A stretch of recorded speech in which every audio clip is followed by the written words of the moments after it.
Assalamualaikum warahmatullahi wabarakatuh. Selamat Waalaikumsalam siang warahmatullahi semuanya. wabarakatuh. Kami dari kelompok 5 akan menjelaskan tentang hutang dan modal.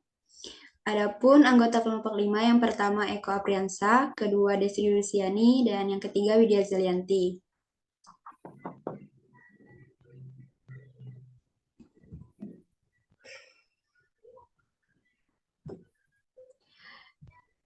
Hutang atau kewajiban adalah suatu kewajiban yang harus dibayar kepada pihak lain dalam jangka waktu tertentu yang muncul karena transaksi pembelian secara kredit, barang atau jasa, dan berhubungan dengan kegiatan operasional perusahaan. Hutang dibagi menjadi dua golongan, yaitu yang pertama, hutang lancar, suatu kewajiban yang harus dibayar dalam jangka waktu kurang dari 1 tahun. Yang kedua, hutang jangka panjang, kewajiban yang harus dibayar dalam jangka waktu yang relatif lama atau lebih dari 1 tahun. Jika sebagian atau seluruh hutang tersebut telah jatuh tempo, maka bagian yang telah jatuh tempo tersebut menjadi hutang jangka pendek. Yang pertama, hutang lancar. Hutang lancar dibagi lagi menjadi hutang usaha, hutang jangka pendek yang tidak disertai perjanjian tertulis. Contoh, hutang yang timbul akibat pembelian secara kredit. Yang kedua, wholesale bayar, hutang jangka pendek dengan disertai perjanjian yang tertulis. Beban yang harus dibayar, contoh hutang gaji.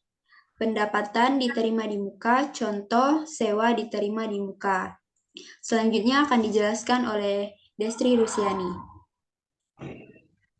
Jangka panjang. Pinjaman obligasi. Obligasi adalah surat bukti hutang perusahaan kepada pemegang obligasi disertai pembayaran bunga sesuai tingkat bunga yang disepakati. Hutang hipotek. Hutang jangka panjang dengan jaminan harta tetap atau ekuitas. Nilai kepemilikan pemilik atau harta perusahaan kepemilikan tersebut dapat bersumber dari setoran harta pribadi kepemilikan ke perusahaan atau dari berbagai laba perusahaan.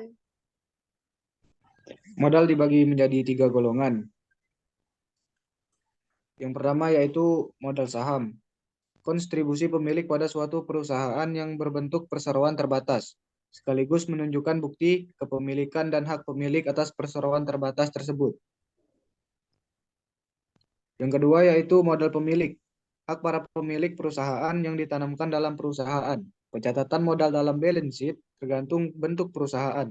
Untuk perusahaan, perorangan dicatat modal disertai dengan nama pemiliknya. Sedangkan perusahaan perseroan ditulis modal saham dan laba tak dibagi atau laba ditahan. Yang ketiga yaitu pref atau pengambilan pribadi. Pengambilan modal yang dimiliki oleh pemilik. Baik, sekian dari kelompok kami. Wassalamualaikum warahmatullahi wabarakatuh. Waalaikumsalam warahmatullahi wabarakatuh.